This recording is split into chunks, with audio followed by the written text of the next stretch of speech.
All right, so let's talk about habits. You ever look at some people and just wonder, how do they do it? How do they seem to build good habits so effortlessly while the rest of us feel like we're constantly struggling? Well, today we are diving deep into James Clear's Atomic Habits to figure out how the smallest, tiniest actions, the ones you barely even notice, can actually lead to the biggest, most remarkable transformations in your life. But before we get into all the frameworks and techniques, I want to start with one question. Just think about this for a second. What if getting just 1% better each day could make you 37 times better by the end of the year? I know, it sounds a little crazy, it sounds like a typo, or maybe a bit of an exaggeration. But that number you see on screen, 37 times better, it's not just a catchy phrase. It is pure math. It's the absolutely shocking power of compounding a tiny 1% improvement day after day for a whole year. And you know what? Understanding this one single idea is the key that unlocks everything else in this book. So let's get right into it. And that brings us to our very first major idea, the 1% rule. This is all about the surprising, almost hidden power that lives inside our smallest daily habits. James Clear puts it perfectly here. If you can get 1% better each day for 1 year, you'll end up 37 times better by the time you're done. You know, what this really means is that we've got to stop looking for that one huge, life-altering moment. The real magic, it's hidden in the small, seemingly boring choices we make every single day. So, the engine that drives this incredible growth is something the book calls the compounding effect. The best way to think about it is like compound interest, but for your life. Each tiny habit, every single good choice, it builds on the last one, and that creates this exponential momentum over time. A single push-up on its own is, well, it's nothing, but the 100th push-up, that builds on the strength of the 99 that came before it. But here is the critical thing to remember. This is a neutral force. It works just as powerfully in reverse for our bad habits. And just look at how simple these examples are. Reading 1 page a day, doing 1 push-up, saving a small amount of money. The true power here isn't in some heroic, one-time effort, like trying to read a whole book in one night. No, it's in the quiet consistency of actions that are so small they almost feel trivial. The goal is to make the actions so easy that it's nearly impossible to say no to, because over time, the impact of just showing up, that's what really matters. So this leads us straight into our next core principle. And honestly, this one is a massive mindset shift. It's not just about what you do, it's all about who you become. It's about changing your very identity. Clear gives us this incredibly powerful idea.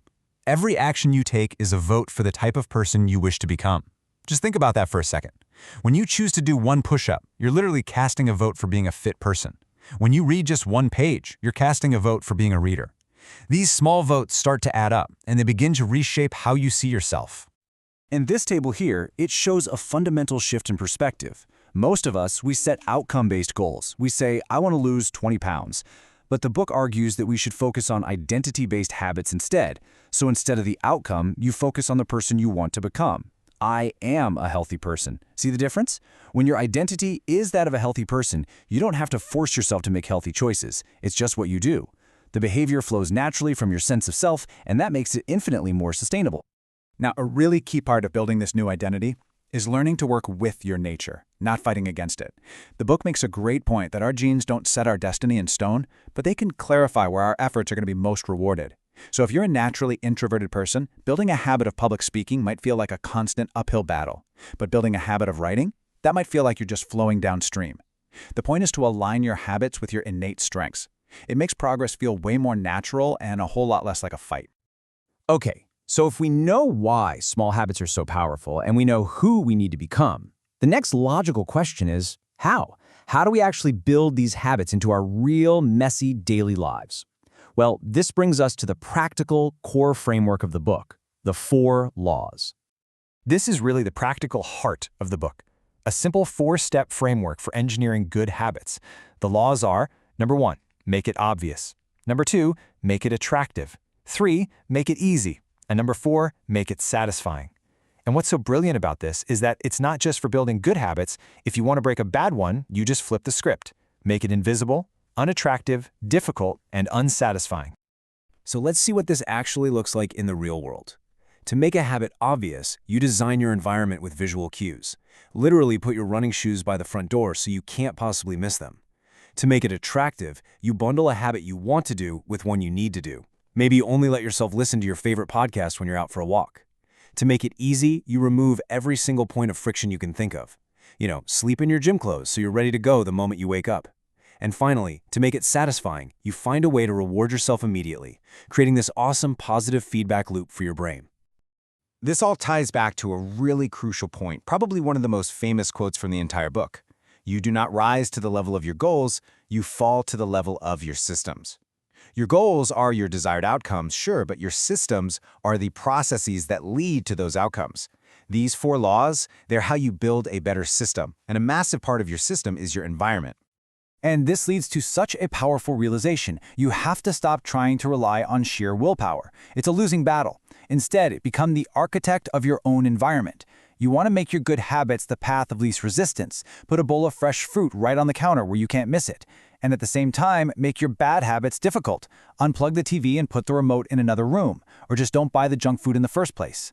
You will be absolutely amazed how much your surroundings, not your motivation, end up dictating your actions. Okay, now let's move into our final section, which is basically a toolkit of specific techniques you can start putting into practice, like today. First up is my personal favorite. It's called the 2-minute rule. And the rule is so simple. When you start a brand new habit, it should take less than 2 minutes to do. The goal here is not to achieve the full habit right away. The goal is just to master the art of showing up. This simple little rule makes starting almost frictionless. Think about it. Run 3 miles? That sounds intimidating.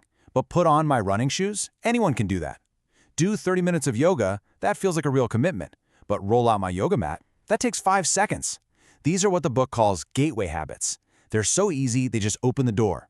And once you've stepped through it, momentum often takes care of the rest. Next up, we've got a really powerful technique called habit stacking. The whole idea is to piggyback a new habit onto one that's already deeply ingrained in your brain. The formula couldn't be simpler. After I do my current habit, I will do my new habit. You're basically hijacking the momentum of a behavior you already have to launch a new one. For example, you probably already make coffee every morning without even thinking about it. That's your anchor. So you stack the new habit right on top. After I pour my morning coffee, I will meditate for 1 minute. Or maybe when you get home from work, the trigger is taking off your shoes. The new habit becomes, after I take off my shoes, I will immediately change into my workout clothes. You're linking your new desired action to a trigger that's already programmed into your brain. It's genius. This brings us to a core truth about human psychology. What is immediately rewarded is repeated. Our brains evolved to prioritize immediate gratification. Now, the problem is that the reward for a good habit, like getting fit or saving for retirement, is often months or even years away. So to make a habit really stick, you have to find a way to feel successful right now. You need some kind of immediate reward that tells your brain, hey, that was a good thing, let's do that again tomorrow. But what happens when you inevitably slip up? Because we all do. Life happens. Perfection is never the goal. The most important rule to remember is this: never miss twice. Missing one day is an accident. It happens. But missing a second day in a row, that's the start of a brand new unwanted habit. The key is to get back on track immediately, even if your effort the next day is tiny. And so here we are, back at the single most important idea in this entire book. It's the one idea that ties everything else together. You do not rise to the level of your goals, you fall to the level of your systems. It's not about dreaming bigger or just wanting it more. Success is the natural outcome of the systems you build and the daily habits you actually practice. So, by building a system of small, obvious, attractive, easy, and satisfying habits, you are casting daily votes for the type of person you want to become. You're not just chasing some distant goal. You're actively building an identity one tiny atomic action at a time. If you're interested in reading Atomic Habits for yourself and going even deeper into all this stuff, you can find a link to the book right down in the description.